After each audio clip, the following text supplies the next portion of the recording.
our candidate for President, Charles Lindbergh. The Jewish people are pushing the United States into this new war. Lindbergh wants to be another little Hitler himself. I believe he is a good man. This is my country. Not anymore. It's their country.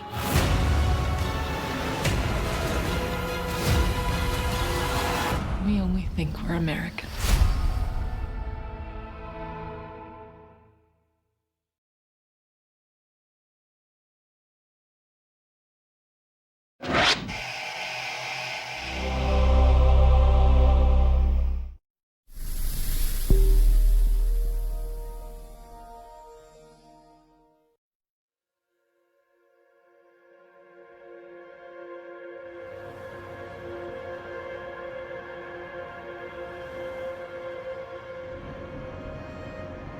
As someone working in politics in DC, what do you think about fake news?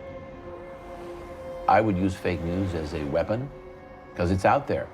The Germans use chemical weapons, the British use chemical weapons. What are you going to do? It doesn't mean you like chemical weapons, it means you do what you have to do. I've tried some fake news. I don't even remember. We've tried some things.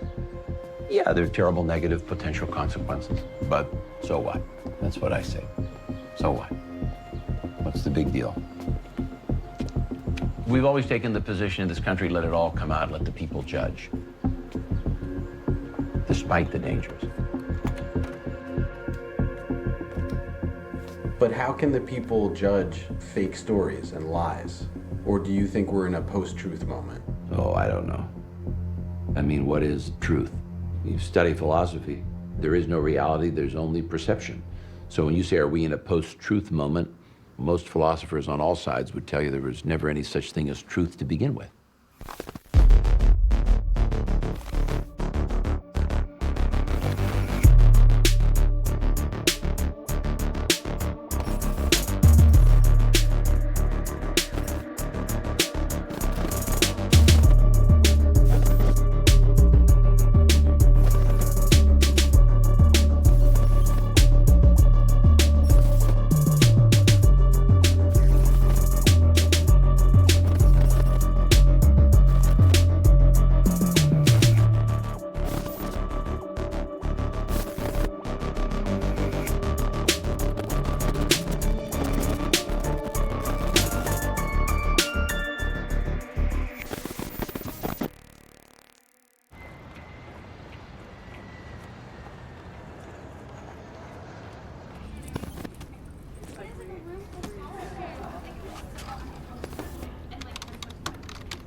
There is this ecosystem that's growing now where people are actually confusing real and fake news, especially if they see it online.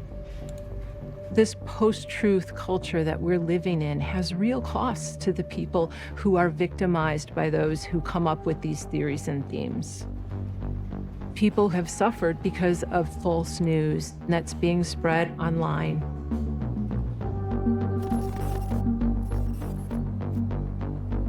The summer of 2015 was really the first sign that there was something happening in our information space that we weren't paying enough attention to. There was a 2-month-long military exercise that was occurring in the American Southwest, Jade Helm, and this conspiracy emerged around it that President Obama was going to round up political dissidents and put them in camps in Texas.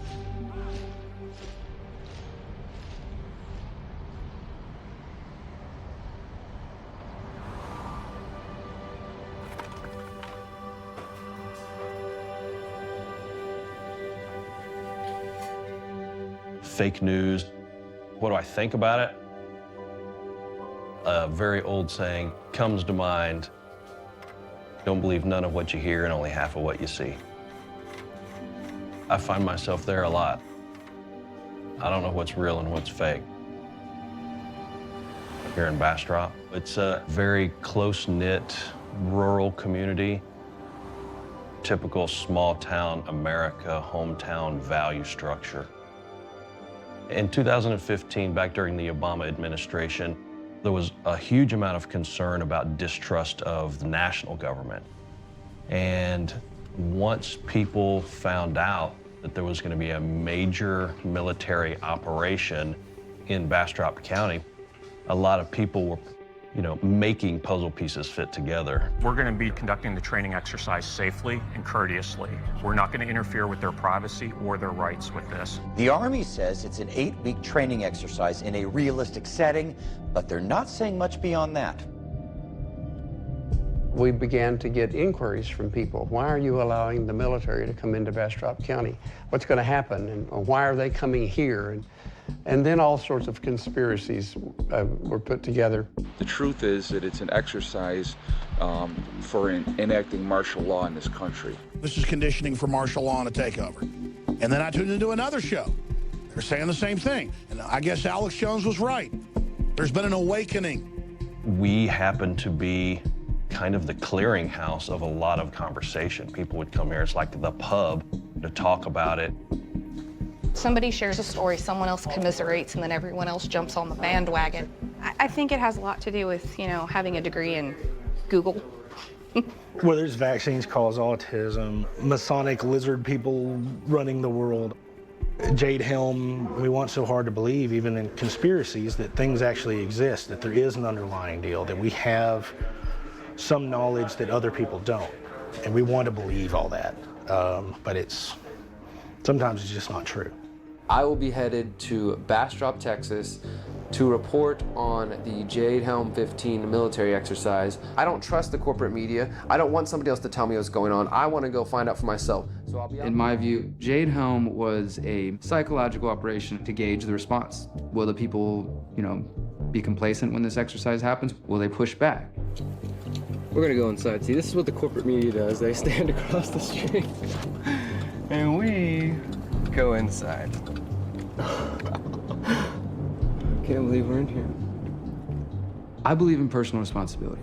If somebody reads an article and they go crazy because of that, because whatever issues they got going on, I don't know how I can, be held responsible for that. There are many who made some pretty wild claims, and social media is the devil.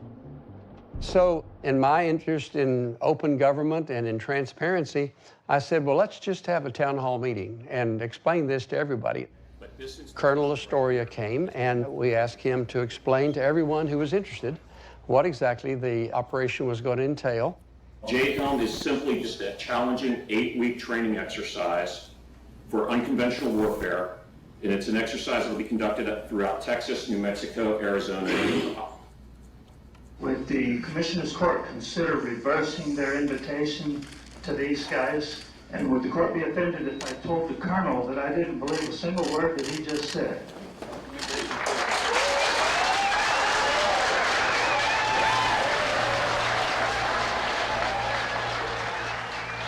Hysteria is a little strong of a word, but there were pockets of hysteria. Does the housing of these troops in any part of the Jade Helm 15 military training exercise have anything to do with recent Walmart closings anywhere in America? No, it was, again, everybody wants this to be something that it's not. You had people that were otherwise normal people in the Jade Helm thing believing that there was an underground network of tunnels that connected all the Walmarts in Texas. These are giant facilities that can house people. So people started speculating that, okay, these Walmarts are getting ready to be turned into concentration camps, detention centers, what have you. Today, Governor Greg Abbott is choosing to assign the Texas State Guard to monitor the operation. Commander Abbott states his reasoning is, quote, to address concerns of Texas citizens and to ensure that Texas communities remain safe. You get a part of the citizenry worked up, and the governor reacted to it in a way that looked like the state government was taking this seriously. The relatively quick jump of that information from conspiracy blogs to town hall meetings to the governor's office, I think was of great concern, certainly to the military and to our intelligence services. Recently, Michael Hayden, the former CIA and NSA director, talked about this, very clearly linking the disinformation campaign around Jade Helm to Russian information activities targeting the United States. Russian bots, Russian trolls, combining with the American alt-right media convinced a non-trivial portion of the Texas population that it was an attempt by the Obama administration to round up political opponents. It was interesting to me that someone would tie what went on here in Bastrop County to this worldwide concern about Russian interference in American politics, but you know what? It's a small world. In Texas, we don't compare our economy to other states. We compare our economy to other countries. The Texas economy is larger than Canada, it's larger than Australia, and get this, the Texas economy is even larger than the economy of Russia. That makes me more powerful than Putin.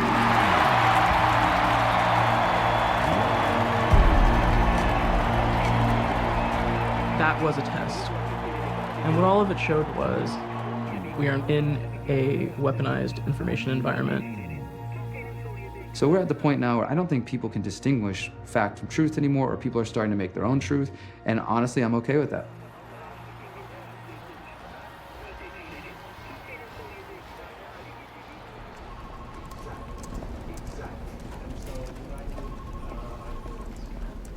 I have about 8 different daily digests that come into my inbox every morning from different Facebook pages and other things that we've started tracking over time. And I scan hyper-partisan stuff from people who tend to propagate misinformation.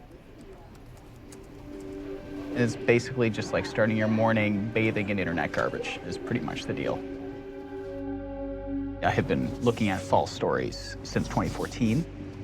There were a handful of journalists and researchers who were interested in this stuff, but it wasn't what was the main focus of the world. And in the span of a few months, that completely changed at the end of 2016 with Trump's victory. What we found was the core key time before Election Day, the fake stories got way more engagement than the real news stories about the election. And as soon as everybody, journalists, politicians, researchers, started scratching the surface, they were like, holy crap, look at what's here. And then right after the election, we had Pizzagate. Somebody walking into a DC pizzeria with a rifle and firing it off, and realizing that that was a result of this person consuming conspiracies and misinformation. I think that freaked a lot of people out.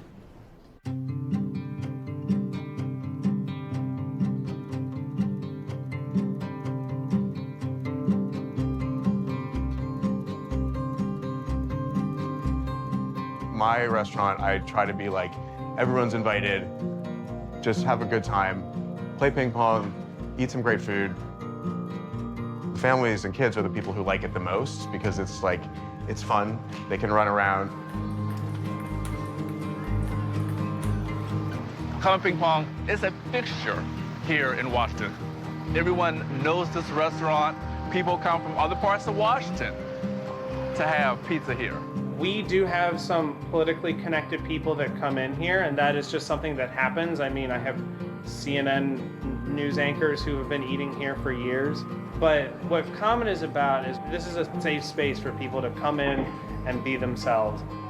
We host shows for local bands, queer bands. I think that one of the nice things about Comet is that there's space here for queer folks to be part of the identity of the restaurant. I had this party for the 10-year anniversary. Everyone was invited, and we had the Attorney General of the United States and like Congress people and like kids and the musicians and artists. And that was in the end of October 2016. I looked at it at one moment and I just thought, wow, like we've really created something here. Like this place is special. And then quickly after that, we were slammed with this year-plus long, endless conspiracy theory. John Podesta, who's Hillary Clinton campaign chairman, his emails are hacked and they get uploaded online, and a lot of conspiracy theorists start crawling to them. And based on these emails, they spin up this crazy conspiracy theory about Comet Ping Pong. People on pro-Trump forums start going through John Podesta's emails, and they see these references to pizza. Now, these are pretty innocuous references, Do we need to get pizza for the campaign volunteers? That kind of stuff. And perhaps the first example we've ever seen of the creation of Pizzagate is on a Reddit post. Someone saying, I think we need to be looking at these clues for all this pizza stuff. And really from there, that's where it took off. So inside the emails, they connect a lot of different things. CP, cheese pizza, people dissect it. They think maybe it stands for child pornography. Various people on Reddit, sites like 4chan, become convinced that pizza is slang for essentially children to rape. And so then they see the exchanges with James Alefantis and John Podesta. I had emailed with John Podesta about hosting a pizza party, fundraiser, cookout at someone's house. And so people become convinced that Comet Ping Pong is like this child rape dungeon in the basement. This was supported by George Soros and John Podesta and Hillary Clinton, and like everybody was somehow connected to this child sex trafficking ring at a pizza parlor that you could dial up and say the right food words and get your order of children. It's just days before the election, and so tensions are high. It certainly looked like Hillary Clinton was going to win, and so Trump people are very feverish, and this was just blowing up. So I said, geez, all these people are just going so wild about it. I wonder if anything's happening at Comet.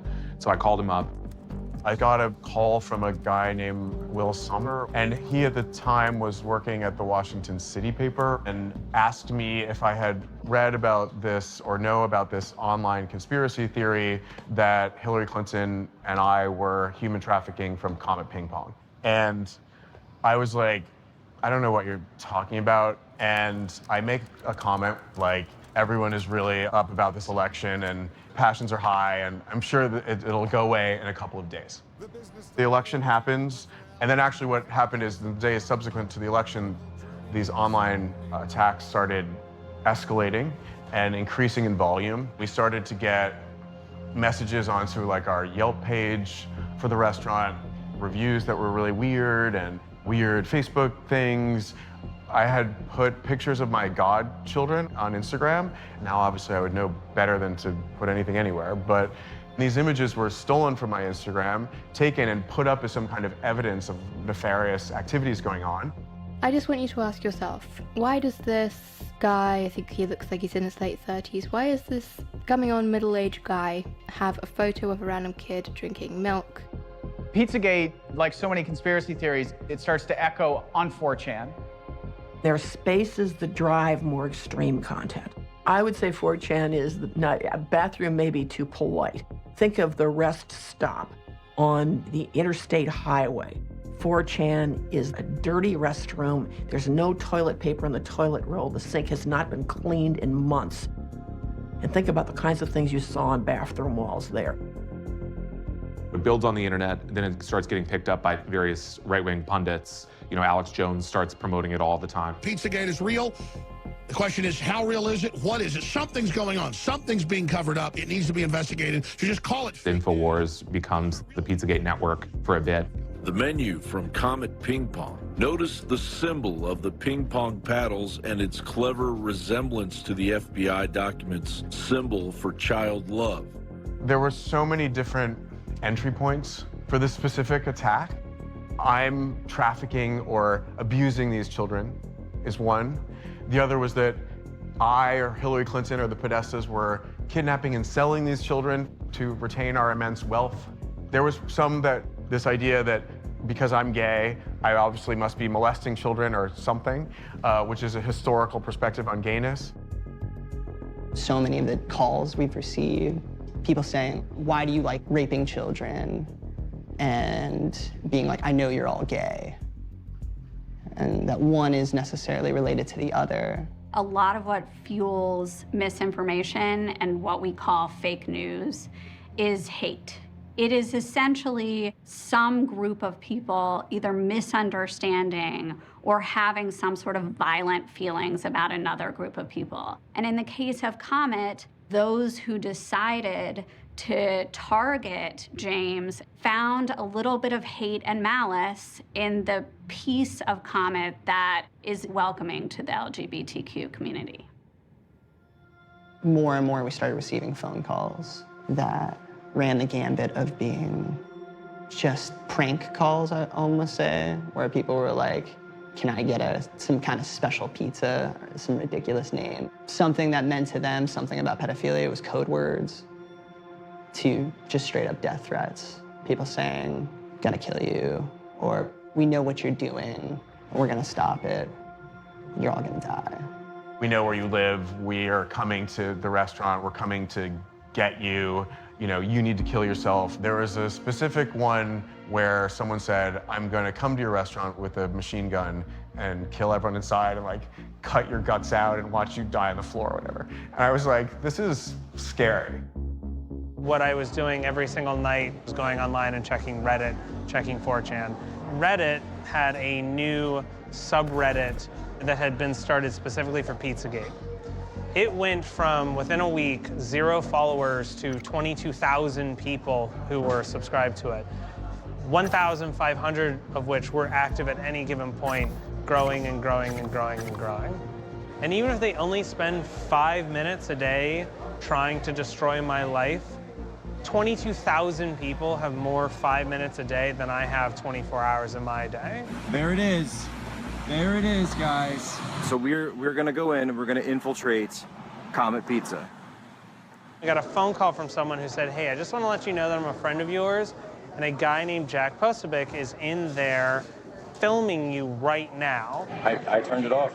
I understand that to you this is maybe like a game, but considering that I myself and my staff receive death threats, It's not a game. It's not anything. Are you reading these things that people are writing? I can't control what somebody posts on the internet. I read several posts on Reddit that said, I've had enough of this.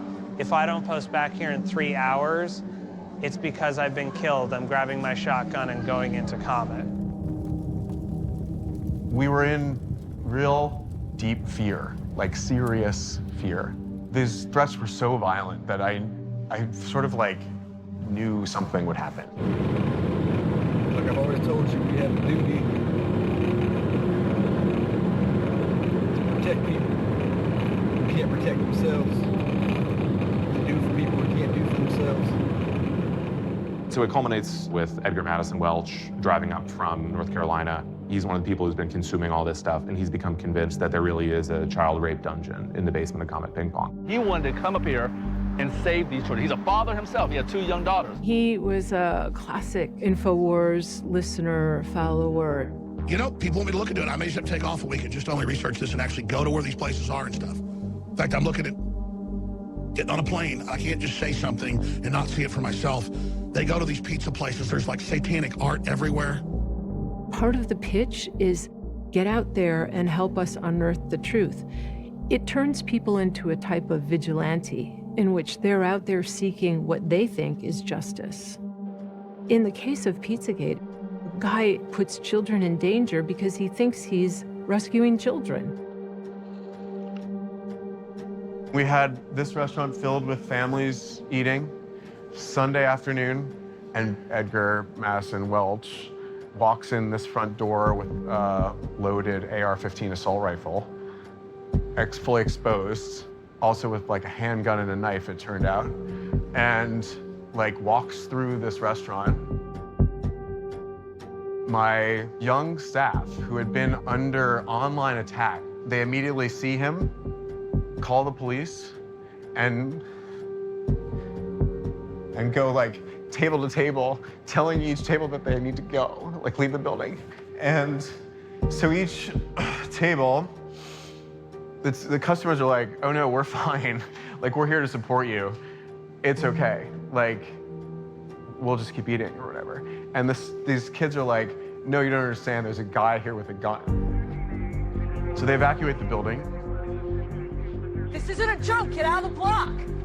Police have shut down the street, and riot SWAT teams are closing the building and the street, and leaves this gunman alone to search the restaurant or do whatever he's gonna do. The first thing that he did was immediately walk towards the back room. I'm not sure what he thought he was gonna find back here, but I think that he thought that this was the place where Hillary Clinton would be, or he was gonna walk back there and find John Podesta or George Soros or someone, pulling things off of the wall, trying to pry apart the stage, flipping ping pong tables over. He was trying to break anything that he thought was obscuring his view.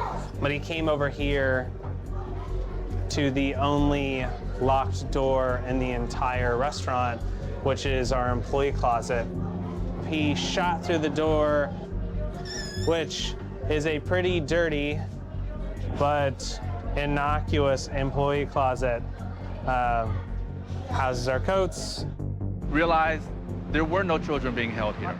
Came out of the restaurant, came out with his hands up to a sea of police.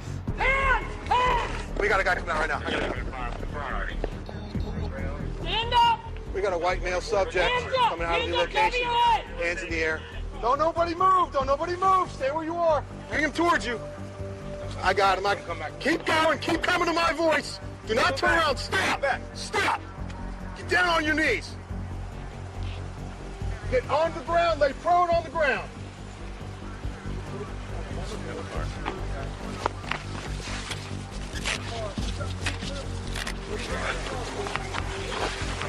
Sir, do you work there?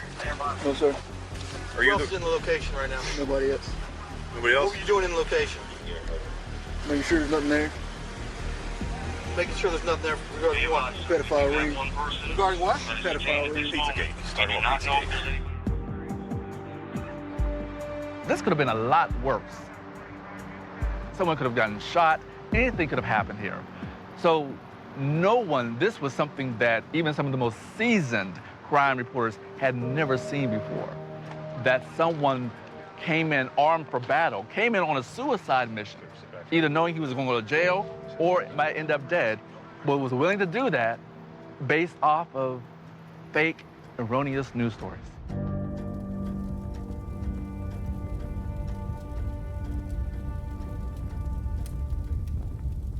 Today, the term fake news has become totally weaponized and misused to the point that I think it's kind of meaningless. We saw back in January 2017 when President Trump stood up at the news conference and called out CNN and called it fake news. From there, we started to see the term kind of just fall apart in terms of use. Mr. President-elect, can you give us a question? You're attacking us. Can you give us a question? Don't be rude. Can you give us a question? I'm not going to give you a question. Can you state categorically? You are fake news. Sir. Go ahead. Where we're at right now is fake news has most effectively become what Donald Trump has defined it as, which is media that's critical of him. If you want the fake news media to finally investigate. When he talks about fake news, that is one of the biggest applause lines that he gets at these rallies. Usually at that point, that's when the whole crowd turns to the media pen and boos.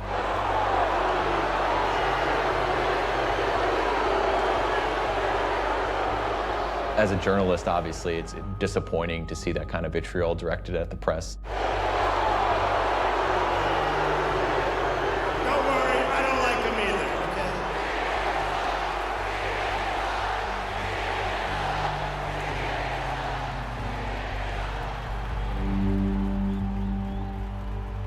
CNN is in the dumper.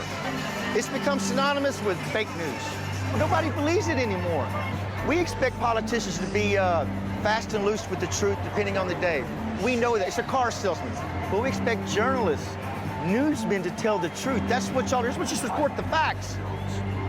And no, I didn't vote for Obama. Give me one thing he did to help me as a Texan, heterosexual and married man.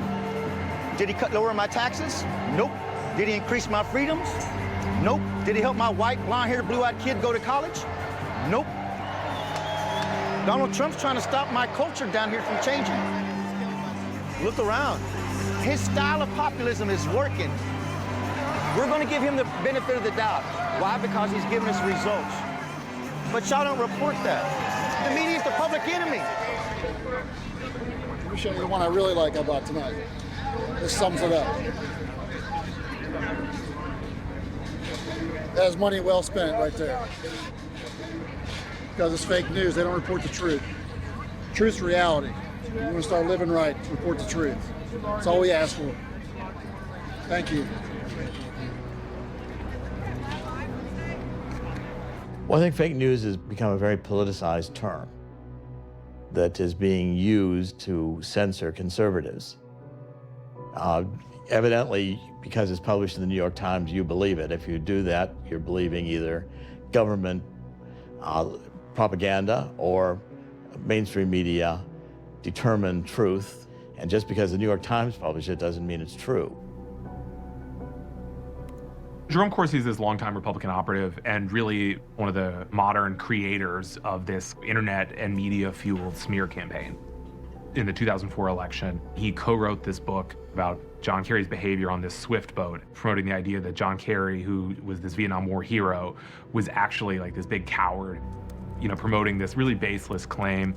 So now to swift boat someone since 2004 means to create a lie and propagate it in the idea that it's going to torpedo them.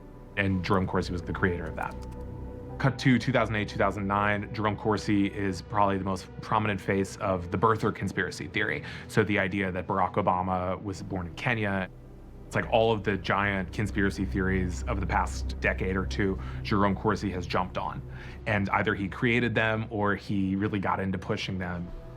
And what's nice about this is just with a laptop computer, a fairly simple camera, it gives the average person an opportunity to establish a voice and to be heard. I didn't look at CNN and say, I want to do that. I didn't go to Fox News and say, here's my resume. I want to put on a suit, and after Tucker Carlson, I want to sit there and read my news. I didn't say that. I didn't go to the New York Times and say, I want to write stories for you. I looked at all of those things and I said, you guys are all fucked up. Whatever it is that you think is journalism, I think is fucked up. So this is how I'm going to do it. Wake up, everyone. If you are forwarding articles from Newsweek, from the New York Times, you have become a zombie propagandist. I find it intriguing that even investigating it, questioning it, becoming a forensic examiner of evidence, you get ridiculed. You're a conspiracy theorist. You can disagree on all sorts of interpretations about a particular subject, but not when there's falsehood. When we study false news and disinformation, what we see repeatedly is things that in theory could be just interpretation get made up of discrete bits of narrative that are distinctly false. It's very clear that what you have here is a propagandist effort to try to achieve a result. So for example, the Seth Rich case. Seth Rich is a young guy. He's working for the Democratic National Committee. And he's killed in July of 2016. Police in Washington have said it appears to have been a botched armed robbery, but they don't know for sure what happened.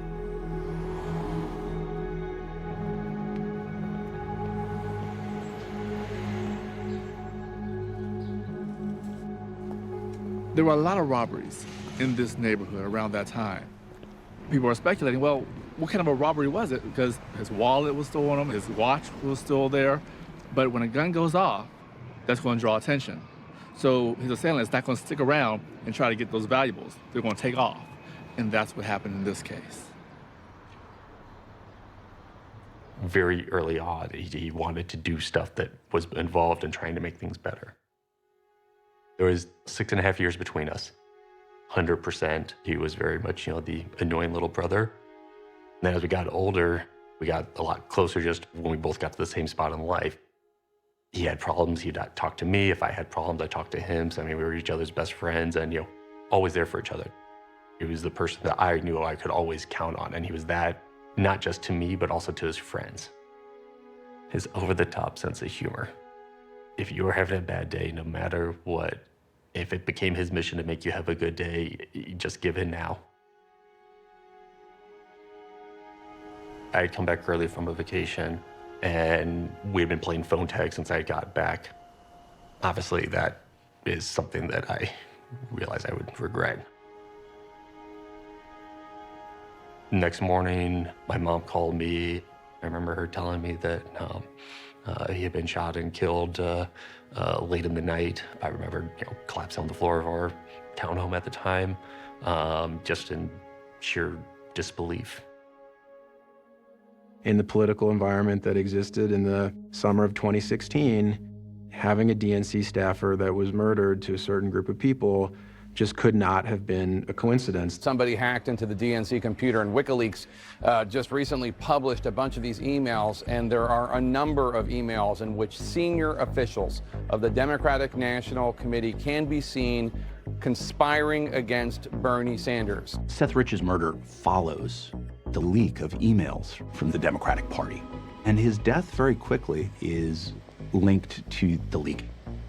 The idea is that Seth Rich himself was somehow in contact with WikiLeaks, objected to Hillary Clinton's assertion of control over the Democratic Party. He was outraged and released these emails. And Hillary Clinton somehow had Seth Rich murdered. I want to be clear, this is baseless, but certainly Julian Assange of WikiLeaks stoked that speculation. Our whistleblowers go to significant efforts to get us material, and often very significant risks.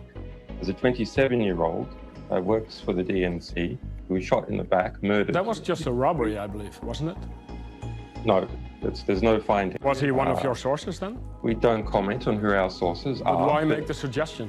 Julian Assange, it's convenient for him because it means he's not kind of a patsy for the Russian government. It means, you know, there was this brave whistleblower who gave him the stuff. Julian Assange was the catalyst. And then online, on websites and message boards like 4chan or Reddit, even Twitter, it blew up. The Seth Rich thing is really getting suspicious now. This was an assassination. This kid was murdered for political reasons. I think they want to do damage control with the DNC and the Clinton crime unit. This is exactly the sort of killing you would expect from the Clintons. The guy got fucking murdered after he leaked information to WikiLeaks. There have been stories in which activists in the United States joined forces with the Russians to push the same stories. And, you know, the Seth Rich story is probably the leading example of that. They were both eager to deny that the Russians were behind the hacking of the Democratic National Committee. Seth had access to a lot of the IT. I mean, he had the access. He had a lot of stuff. The question is, we don't know what he did with it.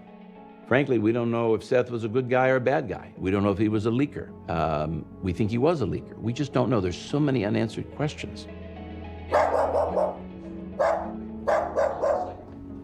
Jack Berkman is one of the premier hucksters who's latched onto this tragedy.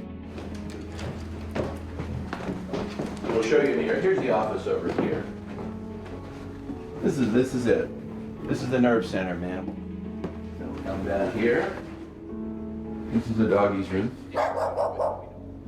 Fake news is a weapon. And we've even tried to use fake news. Fake news is a good way to drive a story. You know, you put up a site instead of New York 1, New York 2, and people believe it, and they reprint it, and it gets reprinted. It can be an effective tool in driving a story, you know? People use it. It's become a tool of war. It's like it's World War I and it's chemical weapons. People are using them, so you use them, you know? So that might be the analogy. Jack Berkman, who's a Washington lobbyist, he sends out some legendary press releases in Washington. Reporters are always saying, you know, did you see the latest Jack Berkman press release? Because they're so absurd. In the past has attached himself to other dubious causes, including he tried to get gay players banned from the NFL. There are 4 theories. One is what the police say. It was done in the street, street thugs. B, the Russians did it. C, Hillary and the Democrats did it. D is kind of everything else. We're conducting our own investigation. He's doing all these crazy things, like he's doing a reenactment of the murder. He teams up with some undergraduate students at George Washington University, and they come up with the idea that the most obvious explanation for Seth Rich's death is that a hit squad killed him. I mean, it's absurd. You have a dead DNC staffer that can't defend himself. It's a good opportunity to make statements and, you know, try to use that. And when we ran sentence analyses of the media, you really see how Seth Rich pops up as an interference pattern on the right when everybody else is talking Russia and impeachment. DNC leaks came from the inside. It wasn't hackers from the outside at all. And of course, Julian Assange has specifically denied receiving any information from the Russian Precisely. government. This whole Russian collusion narrative, which is, I think, actually quite a foolish narrative, that the emails were stolen by Russia from the DNC. These are premises that have not been validated. Yet the left runs with them as if they were gospel truth. We know that by January, you had the entire intelligence community on board saying that it was the Russians. You know that the Mueller indictments have very specifically indicted both Russians responsible for the trolls and Russians responsible for the hacking. And when people say, well, we don't absolutely know with certainty, what do they want? Do they want to be in St. Petersburg watching every Russian troll engaging in every act? I mean, there are levels of proof that no reasonable person would ask for. It was the Russians. The speculation that you saw online was given fuel by places like Gateway Pundit, InfoWars, Alex Jones, but you also see it pop up on Fox News. Back with a Fox News alert, a brand new bombshell in the murder of that guy right there, a DNC staffer. An investigator now says Seth Rich was in contact with WikiLeaks. Fox News on the website publishes a story that there's new evidence that Seth Rich was in fact the source of the leaks. And what you see is the whole network, from the local affiliate in DC through the main cable channel, mobilized around this story. Newly discovered evidence shows that the 27-year-old former DNC employee was in fact communicating with WikiLeaks. And we can really trace how a rumor that starts on Reddit ultimately makes its way to Hannity. And you can just literally follow, from the first to the last, this propaganda pipeline. We see the Russians, we see the alt-right activists, we see the commercial clickbait sites, and then you have at the very top a set of propagandists whose commercial interest and political interest are aligned to go out, look for all these stories, and bring them to the mainstream of Fox News. If it was true that Seth Rich gave WikiLeaks the DNC emails, wouldn't that blow the whole Russia collusion narrative that the media has been pushing out of the water? I mean, Fox does some good reporting. There are good, honorable reporters that do good reporting, but Sean Hannity is essentially a consultant for the president. By the way, all those people in the back are fake news.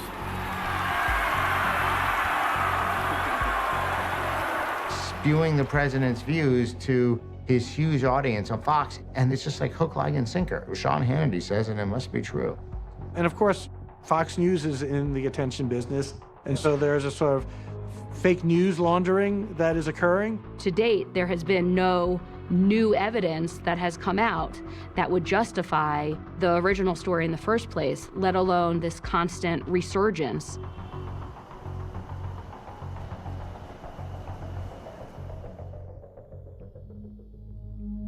It's not just words, and you're not just pushing something, like you're having real effects on real people.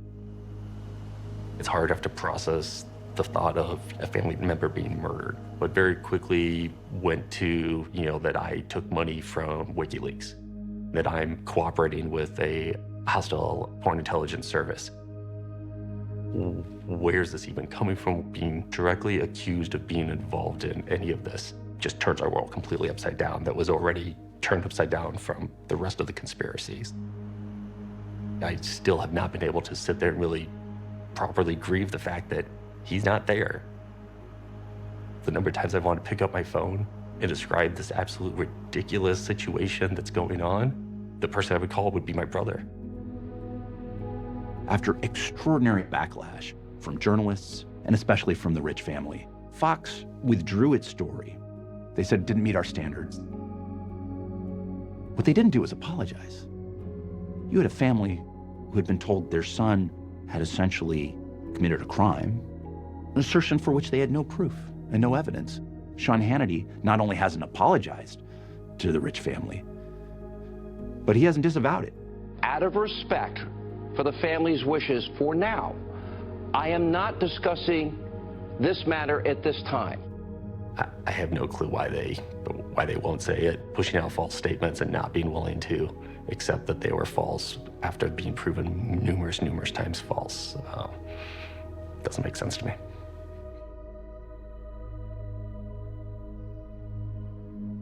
Now the real question is, who's to blame? Are we going to say, oh, look, Reddit did this? Or are we going to say, oh, look, Hannity did this? When people started looking around, what happened?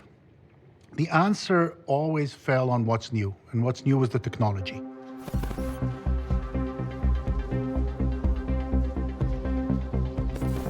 Facebook CEO Mark Zuckerberg will testify in front of a joint hearing of the Senate Judiciary and Commerce Committees today.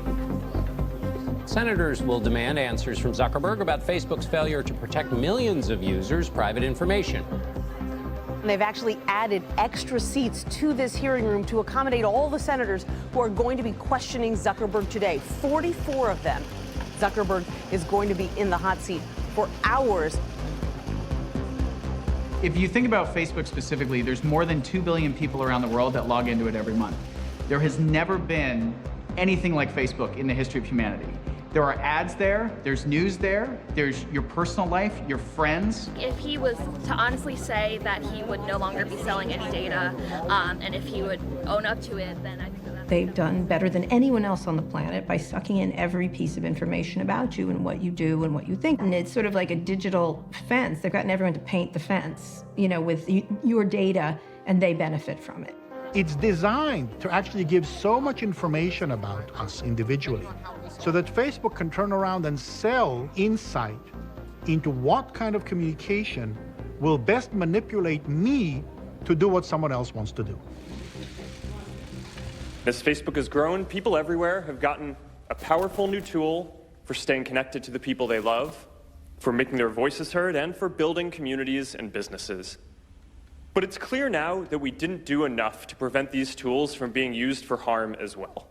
And that goes for fake news, for foreign interference in elections, and hate speech, as well as developers and data privacy. We didn't take a broad enough view of our responsibility, and that was a big mistake. And it was my mistake, and I'm sorry. There's a lot of things that have been going on at Facebook for a long time, of people who've covered it a long time. And a lot of them were around privacy violations, sort of sketchy use of data, always pushing the envelope, growth, growth, growth. We're here because of what you, Mr. Zuckerberg, have described as a breach of trust. A quiz app used by approximately 300,000 people led to information about 87 million Facebook users being obtained by the company Cambridge Analytica. So how's that possible? I mean, their systems are very good at detecting scrapers, spam accounts, and things like that. It's kind of mind-boggling that they weren't able to detect this, and I think the reason is because they didn't care. Not that, you know, they were being malicious, it's just that it was something they were not interested in. They had built a system where they didn't know what people were doing on it, really. And when malevolent actors get involved with a platform, you began to see how easily manipulable this platform was just by using it the way it worked. The Russians, they were a customer of Facebook. They used the tools that were built in this country to create discord and dissension across our nation in lots of very important areas.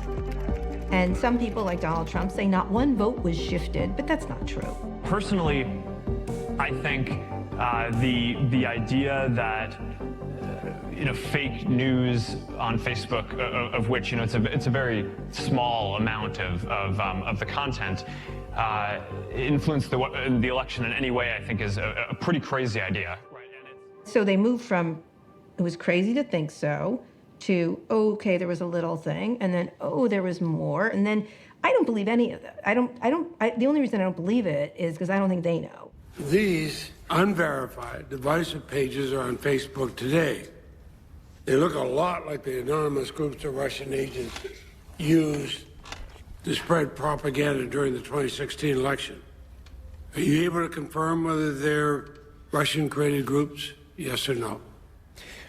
Senator, last week, we actually announced a major change to our ads and pages policies that we will be verifying the identity of every single advertiser. Specific ones, do you know whether they are? I am not familiar with those pieces of content specifically.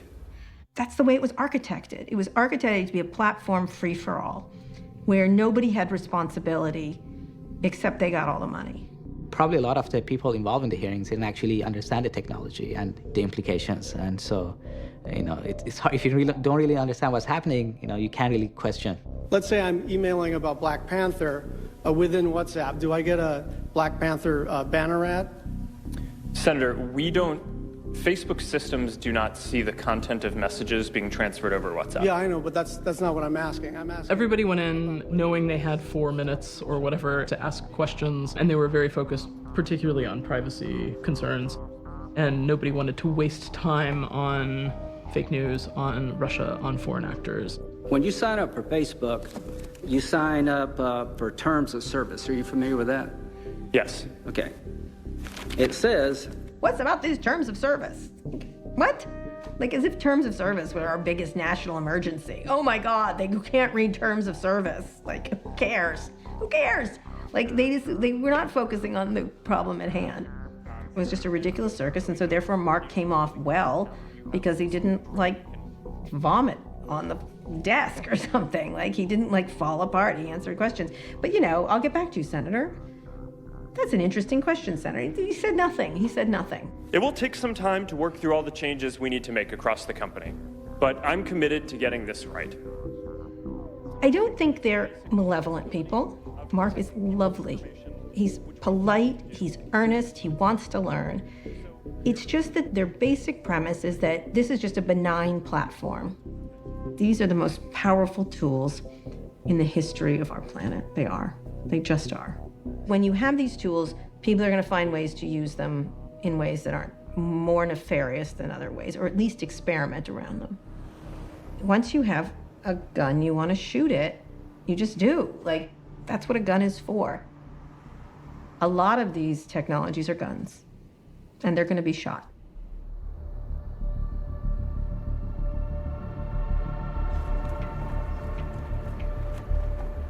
I think if you're Vladimir Putin, you wake up every morning and you laugh because they did some of this stuff to us. But the worst part of 2016 is the stuff we did to ourselves. And the worst part of what's happening now is we're still doing it to ourselves. The attack is now coming from inside the House. You have small campaigns using these techniques, where you have individual candidates using these techniques, where everybody thinks they need to use data better and more effectively to target the unknown voter or the hardcore voter or the radicalized voter one way or the other. When this is the environment, the Russians don't have to do very much. We're doing it to ourselves now.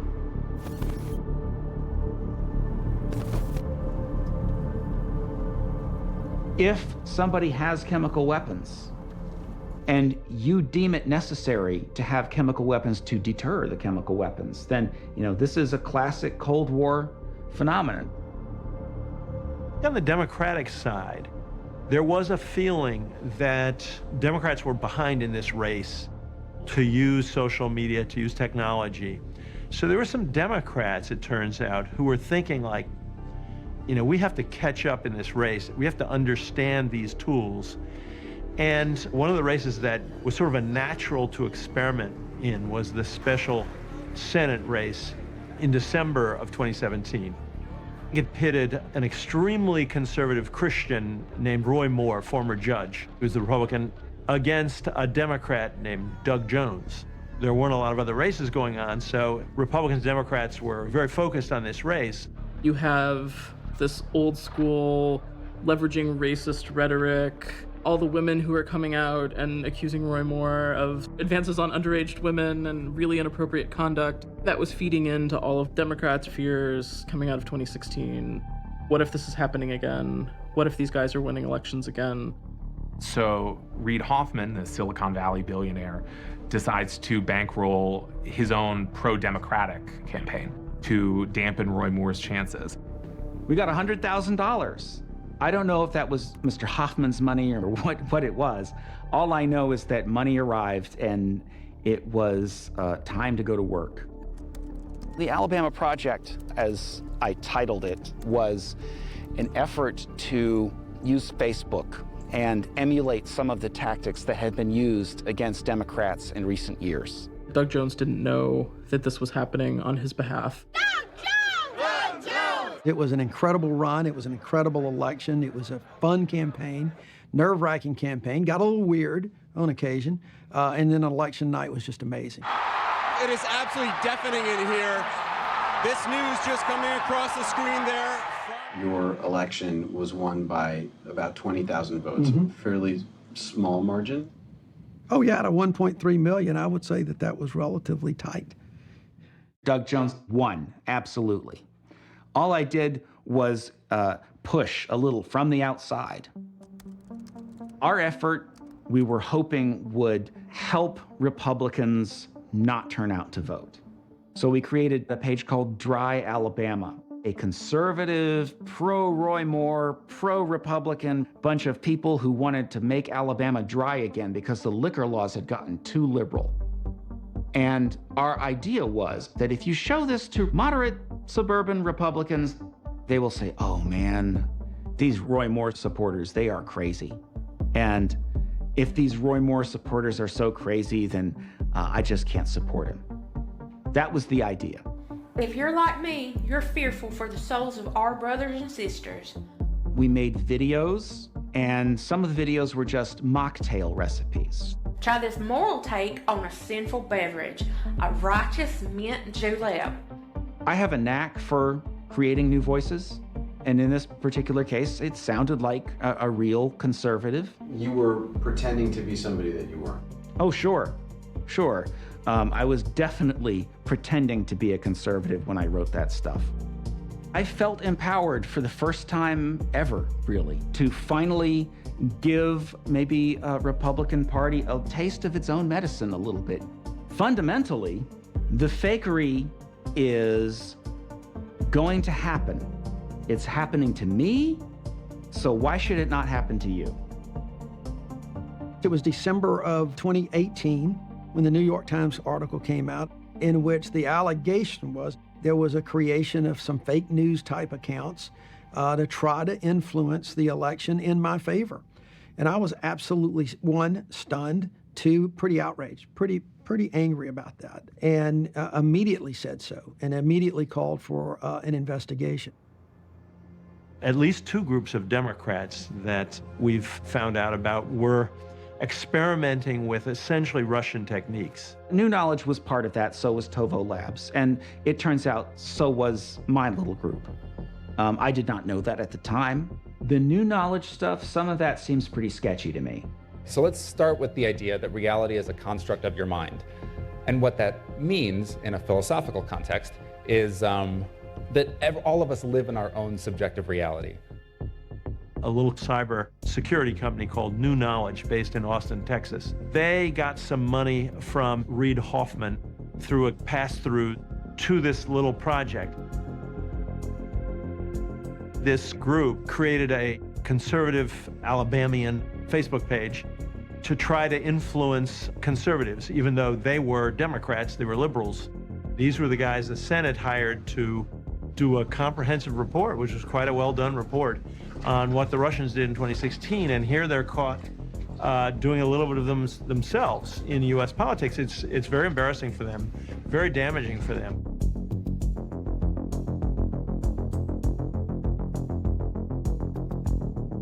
Among other things, they endorsed a conservative write-in candidate to try to draw votes from Roy Moore. New Knowledge has gotten a ton of investment to conduct research to counter disinformation, and they themselves are currently operationalizing disinformation. It's really problematic.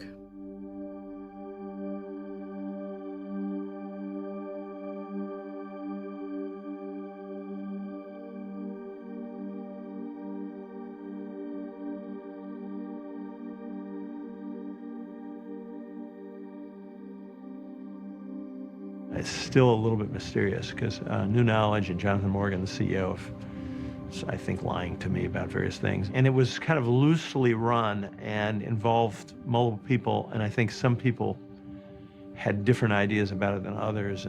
But at this point, everybody's kind of like lying and pointing a finger at somebody else. As the Secretary of State who has to certify election results, you must be concerned about these incredibly deceptive tactics. Yeah, but seriously now, what we're talking about here is not anything different than what has occurred in U.S. politics or international politics in the history of political systems. The only difference is now people are able to do that in many people's minds more effectively because of social media. So these tactics don't raise a special kind of alarm? Well, the problem is you can't ever fully address them because you can't control the behavior of people who are engaging in that activity. John Merrill, Alabama Secretary of State, is definitely part of the Republican machine, and he will settle things on terms that are favorable to the Republican machine. To some degree, I was hoping that there would be more reaction from the right. I was hoping that there would be more, oh, well, that's terrible what you did. But that didn't happen so much. Are there actions you would take as Secretary of State to defend against disinformation in elections? Well, if there were instances where the law was broken in regard to campaigning, we definitely will. But if it's simply someone doing a superior job to another candidate without going outside the boundaries of the law, then we can't pick apart what certain people are doing, because at that point, that's not making the most effective or best use of our time. I can't say that we actually made the difference. I wouldn't go that far. But think of the math here. 3 million people saw this ad. If we affected 1% of them so that they ended up not voting, that's 30,000 votes. Doug Jones won by 21,000 votes. If we affected 1 in 1,000 of the people who saw that ad, that's 3,000 votes. That's about equal to Doug Jones's winning margin in 11 of the counties that he won. Imagine a bunch of these efforts, each whittling away just a little bit of the vote. That's all you need if you're talking about a close race. So yeah, I have a moral imperative to use these techniques against you. I absolutely have to, because otherwise, what's going to happen to my political perspective? It's going to be drowned out completely. The situation is that one side is obeying a set of rules that the other side will never respect, ever. And they will not change the rules until the rules start smacking them in the face a few times. Two wrongs do not make a right. That's crazy. If all of a sudden the left sees we've got to do this because the right's been doing it and they start winning, then the right's going to up their game, then the left's going to up their game. And the next thing you know, there is nothing about this democracy that is real. I wonder about how intense the spiral will be. I wonder if there's not something more toxic with all this. We don't know the effects of fake news. We don't know we don't know where this is going. It's changing by the day. It's the Industrial Revolution, but faster, bigger, and maybe more consequential. We don't know where it's going. I see myself drowning in an ocean that gets bigger and bigger and bigger. I would prefer a world without fake news, but if others are using it, I'm going to use it. NBC News is reporting tonight about an apparent effort to smear Robert Mueller. The plot appeared to be the latest and one of the more bizarre in a string of attempts by supporters of President Trump to discredit Mr. Mueller's investigation as a hoax and a witch hunt. Jacob, I feel like I've known you for years. I'm glad you're finally here. Yeah, absolutely. Today at the press conference, the main mission is to set the story straight. And we have to lay out in detail the accusations of our client. This for us is not about infamy, it's about legacy. We have to get this done. We have to prove that Bob Mueller is a sex offender, and I think we're going to do that. We'll do that.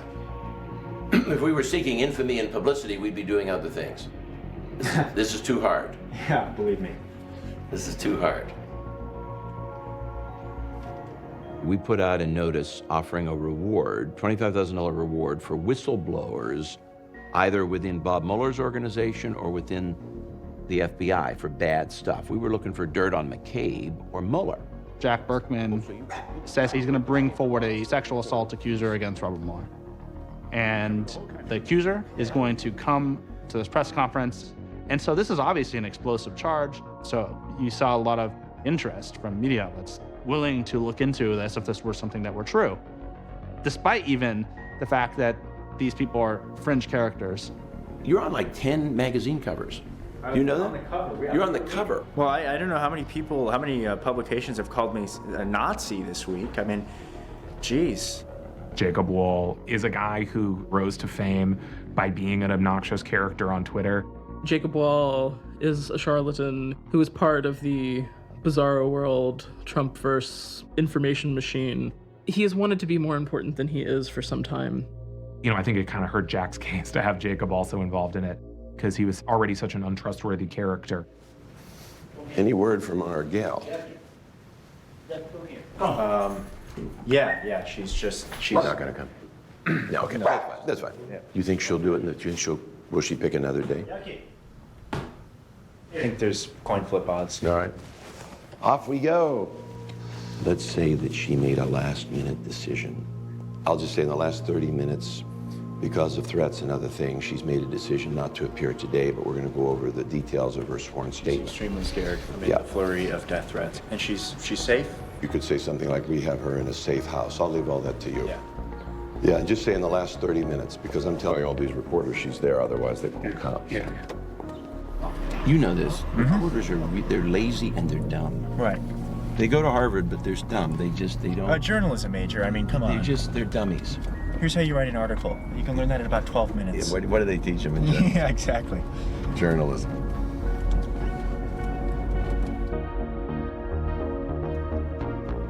What the hell's this thing here? Is this for us? It is. Uh-oh. We've got Antifa on the property. Is this Antifa? Hang on, I gotta take a picture of this. I gotta take a picture.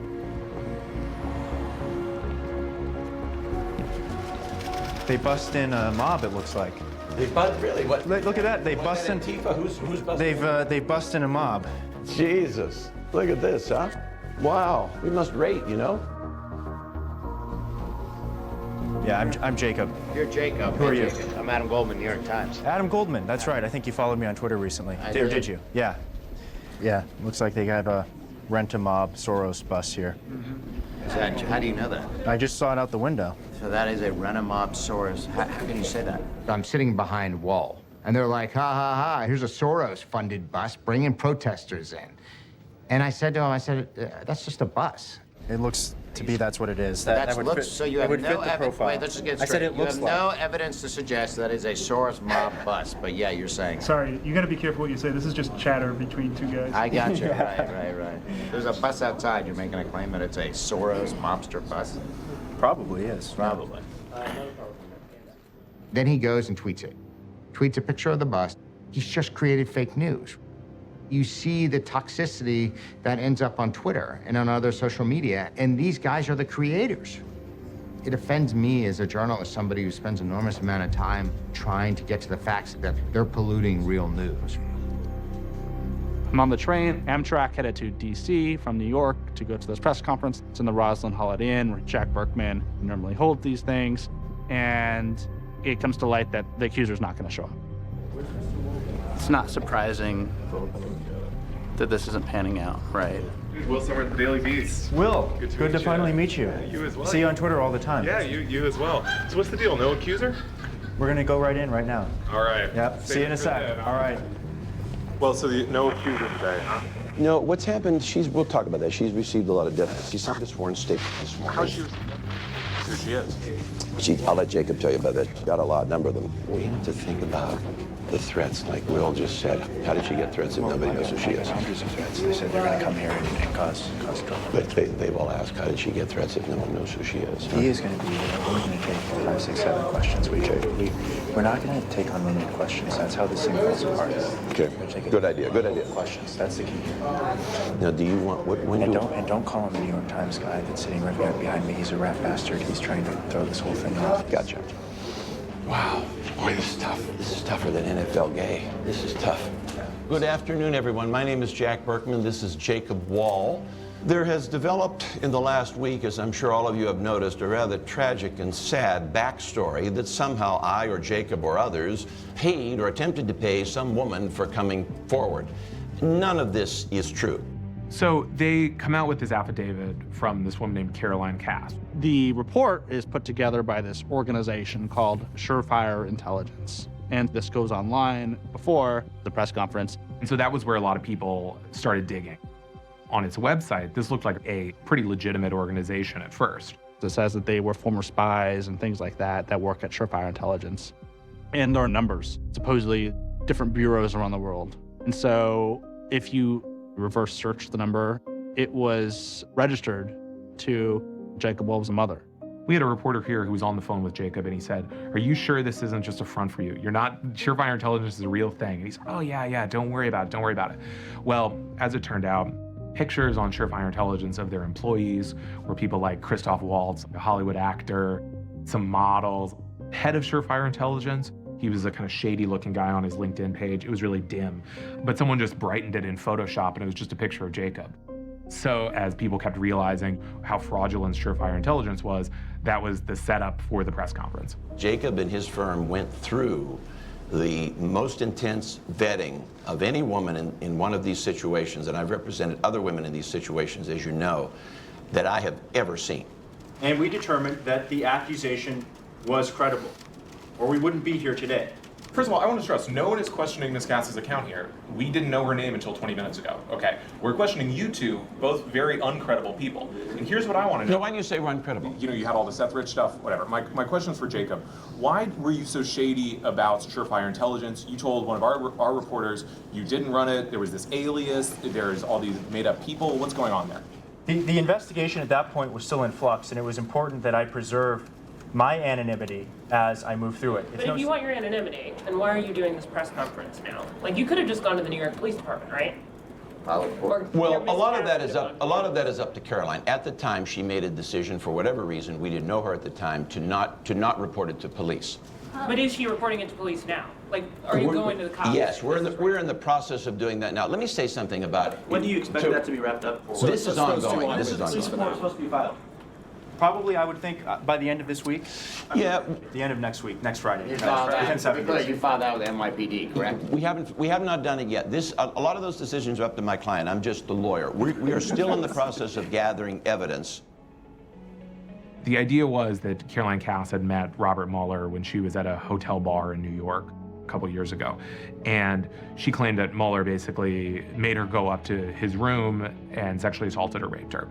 Now, there were a couple holes in this story, probably the biggest being that there's a newspaper article about Robert Mueller being in D.C. that day because he was doing jury duty. There's an item in the Washington Post from that day that spots him. It's one of those sightings around town columns that shows someone saw him at jury duty on that date. Are you suggesting the special counsel planted a story in the Washington Post? You have information in front of you as to his whereabouts. Wait a second, was he only at jury duty? Sometimes people go to jury duty, but they're also somewhere else. Was he only at jury duty? No, instead of, hang on, it's not funny. This is not a laughing matter. He basically literally said, someone can be in two places at once. It felt like you had left reality and entered the right-wing media universe, like a physical version of it. Maybe I had gone through a portal when I walked into the hotel and ended up in this weird right-wing place where Jack Berkman and Jacob Wohl were holding court. Is the whole point of this to discredit Bob Mueller, and if that is the case, do you really think that would shut down the Russia investigation? No, the point of this is not to discredit anyone. The point of this is to get to the truth. Is her name spelled with an E or is it not? Because it's spelled with an E. It is spelled with an E? It is spelled with an E? Oh, that's right. Wait, okay. Hang on. You'll figure it out. Okay. Miss Cass is... No. You don't get to say that. You brought us out here. Tell us her name and all the identifying right information. Below. If I need to spell it out... You know, we go to a lot of press conferences, and they can be adversarial. You can have this back and forth debate during these news conferences, but you know you're dealing with genuine people on the other side, and you're just not confronted with this blatant bullshit conspiracy. And you ask yourself, I'm a reporter. I've been doing this for 20 years. Why am I sitting here? You know, my mission here is not to establish a narrative. It's not to follow an agenda. Wait a minute. It's to bring forth. Hang on. Excuse me. It's to bring forth the facts and let the facts speak for themselves, and that's what we've done here. Wait, one last question. This is important. Where was Mueller's security detail on the day he was hitting on this woman? Guys, you know what? We're gonna wrap it. Thank you. Thank you all. We'll see you guys on the way out. Thank you, guys. We've done enough, guys. I think that's enough for today. We have another conference coming soon with Caroline. Caroline, as soon as we get her schedule. Jack, you always say there's another press conference where you're really going to give us the What's going on with the Seth Rich conspiracy, by the way? It worked out well because Where's your witness for that? You said you were going to bring a witness last time. we're only here to discuss Caroline today, not other matters. I want to discuss your credibility. You don't have much credibility because you. Whose credibility? Your credibility. My credibility. You said you're going to bring witnesses. Some civilians. Hey, Jacob. All right. Why can't you show us a document showing that you're representing her? How are we supposed to know that you're representing this person? We have no evidence. Well, we do. Hey, Jack, how did you and Jacob wake up on this? So it seems like he had the person first, then he came to you, or what happened? We'll just say it's synergistic. We'll leave it at synergistic. The whole thing was a circus. The only serious thing was what they were trying to do, which is slime Robert Mueller with one of the worst things they can accuse him of. It got people talking about Robert Mueller and a sexual assault allegation in the same sentence. They meant to tarnish Bob Mueller's reputation to undermine his investigation into the president. What Berkman and Wohl were doing was not only knowingly dishonest, and they know that, it was corrosive and destructive. This was about throwing shit on the wall. That's all they were attempting to do, to throw shit on the wall and get somebody to write about it. They would have been very satisfied at the Times had just written, "This is nonsense," because they would Google Jacob and he might have come up on the top search, and I mean, he doesn't care what context his name is used in, does he? Doesn't seem like it. Are we trending? That's the real question. Are we trending? I'm sure we're trending. I mean, I really was offended by the whole thing. You know, I could come back to the Times, and the Times trusts my judgment, and I said, I'm not writing about this. I'm gonna do my due diligence. I'm gonna go try to find this woman, see if there's any there. It's the same standard we would treat Kavanaugh's accuser. We need to find the victim, talk to the victim, interview the victim, and then determine if this is actually real. But I'm not writing about this news conference. Mainstream media needs to understand that it is operating in a propaganda-rich environment. There are no two realities. There is an intentional deception on one side, and there is an honest, if imperfect, process of trying to get as near the truth as we can on the other.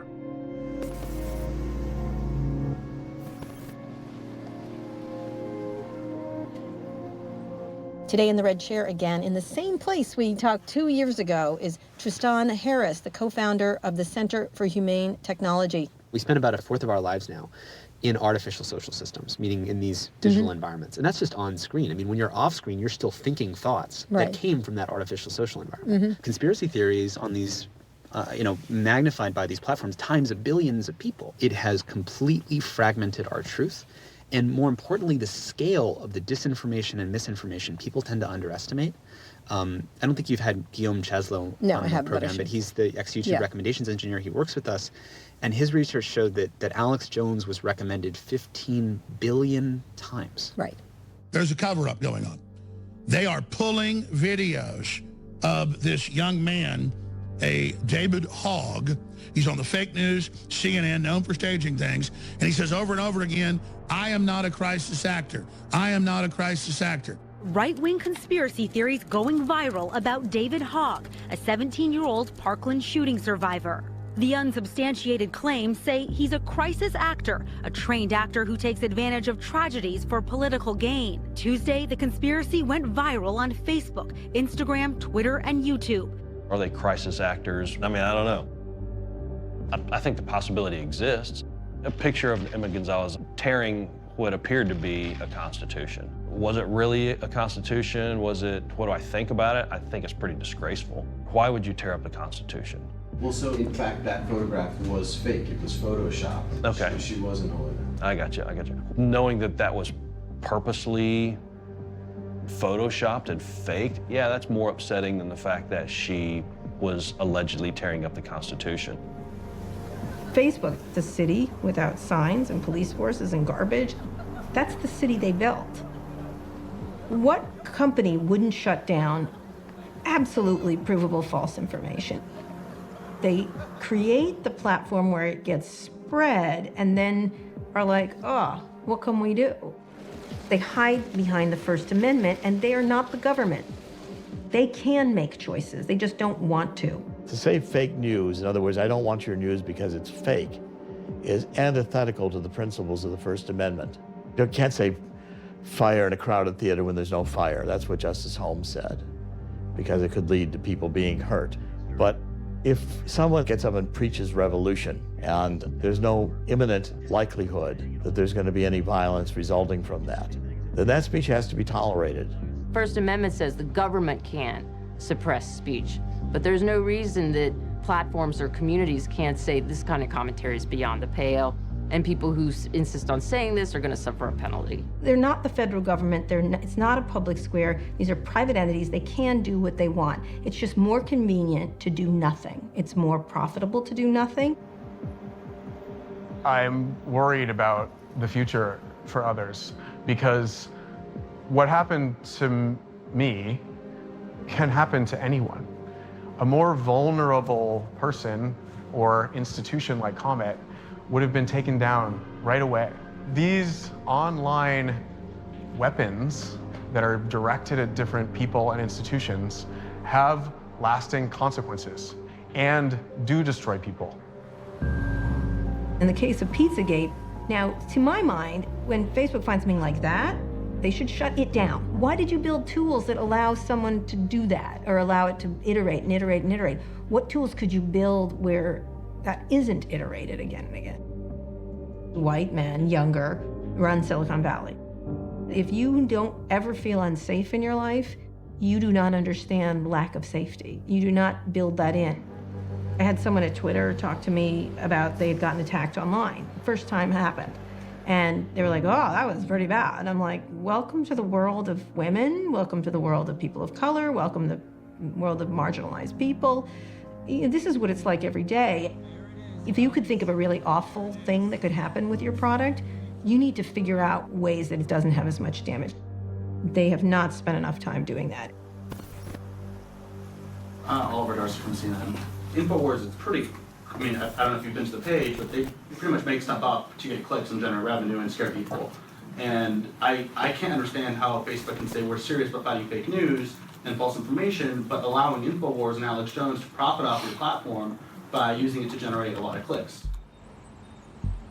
That was an ongoing debate that was happening about Alex Jones. When I did the podcast with Mark, we were starting to talk about Alex Jones. The principles that we have on what we remove from the service are, if it's going to result in real harm, real physical harm, or if you're attacking individuals, then that content shouldn't be on the platform. Mm-hmm. But then there's broad debate, and... Okay, Sandy Hook didn't happen is not a debate. It is false. You can't just take that down. I agree that it is false. But overall, you know, I mean, let's take this a little closer to home, right? Okay. So I'm Jewish, and there's a set of people who deny that the Holocaust happened, right? I find that deeply offensive. But I don't believe that our platform should take that down, because I think that there are things that different people get wrong. I don't think that they're intentionally getting it wrong, but I think that in the case of the Holocaust deniers, they might be, but go ahead. Holocaust deniers don't mean to lie. And I was like, but they do. So that to me was sort of like, oh, you're not even sophisticated enough to understand that they mean to lie. That's the whole point. If someone who is running the biggest communication system in the history of the world, someone who cannot be fired, someone who has complete control over that system, does not understand what he just said, it really struck me as, it was a big uh-oh moment for me. The implication that they aren't malevolent. He knows they're malevolent. Come on.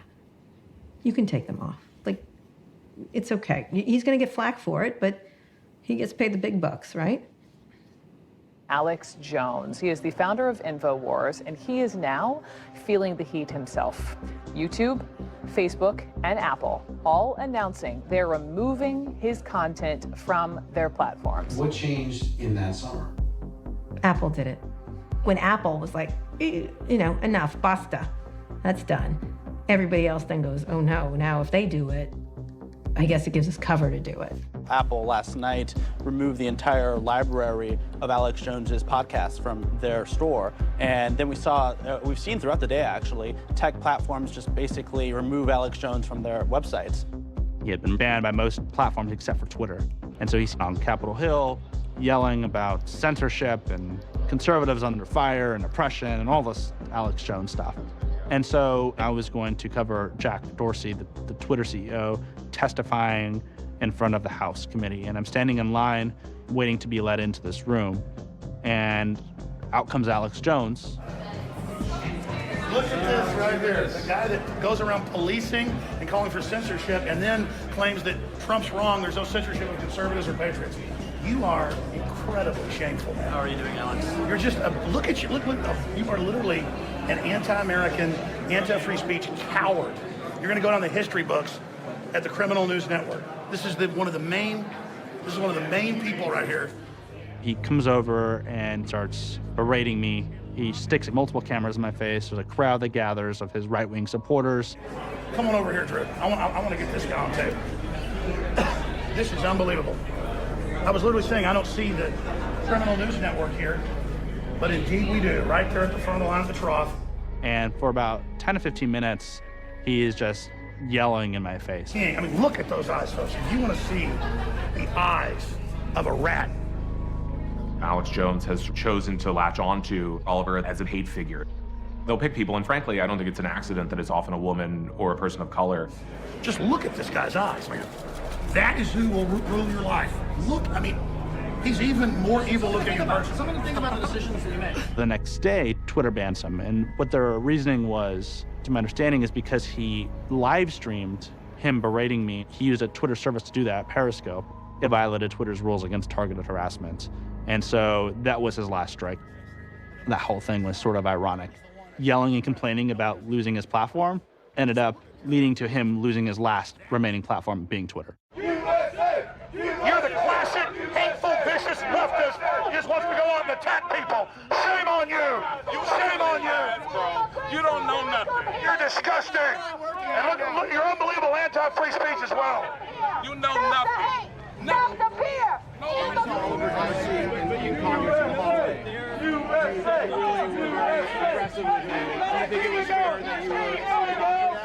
He's a public figure in his job in a public space who's lied about me and actively, full-time lobbied to have me removed off platforms and bragged about it. And so I see a modern book burner who also misrepresents what I've said, and I tell him that I think he's the embodiment of evil, a big corporation working behind the scenes and publicly to silence people. He is a book-burning monster. When I first visited Alex Jones, he told me that there were snipers on the roof, which he then called me the next day to clarify he had made that up, and there actually aren't any snipers on the roof. His offices are in a part of Austin he doesn't want you to reveal or talk about. It's smoked windows, it's surveillance, video cameras everywhere. He has a kind of genius business model. He spews out these theories, and then at the beginning and end of every program, he's selling you something. And what he sells feeds that sense of paranoia and feeling of being besieged that a lot of his listeners and followers have. This is a guy who sells vitamin B, male virility products, and special kooky foods by spreading these theories that damage people's lives. Sandy Hook, it's got inside job written all over it. These are dead children, and he put out all this false information about it and kept saying it's free speech. No, it's not.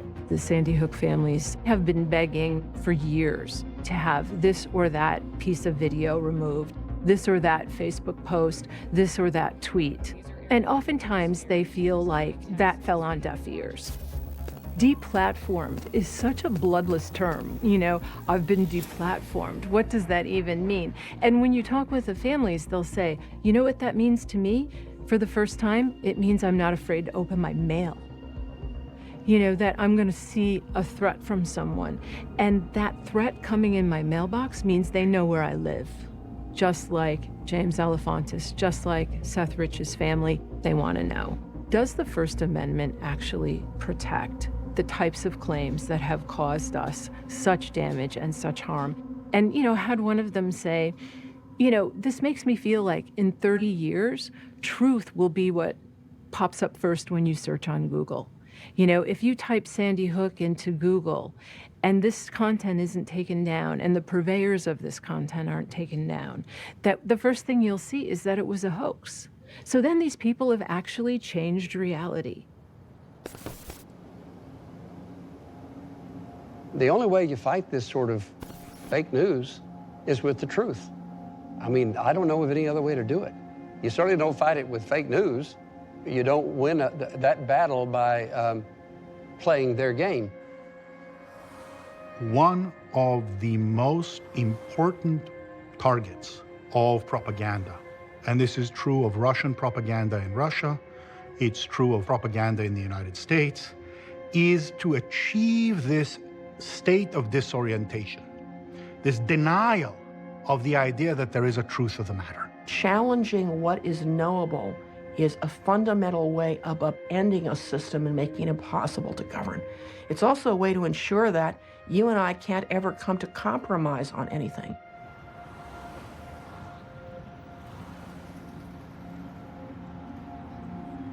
This community is really somewhere that's based in truth and reality. An online community is one thing, but a physical place where you're playing ping pong with someone, breaking bread over the table, you're able to actually communicate with the people around you. So if someone were to say, wow, this crazy thing is happening, did you hear about it? Across the table, one might say, oh, that thing isn't really happening. God is going to throw you into hell. It is hard still. We've been under continued threat. The daily messaging that I get now about people wanting to kill me or that I should be dead is, you know, a hard thing to deal with. So that's just part of my life now.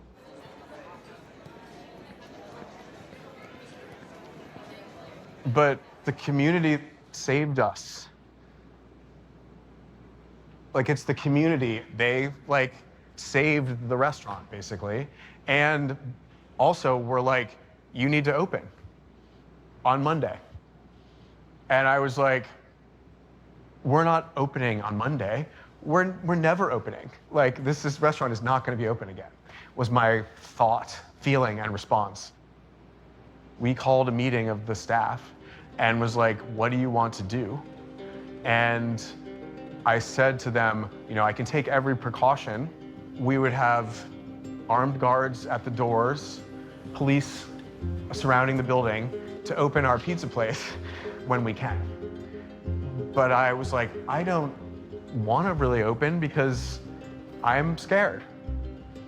And, you know, in my head, but I'm like, but what do you want to do? And this 20-something-year-old staff was like, we need to open because Comet is not going to be defeated or something, or like this community needs us. So we were able to open because they wanted to.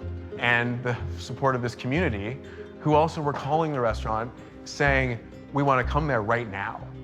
Like, a gunman has come through and literally they're calling, being like, when can we bring our kids to have pizza? You can't close.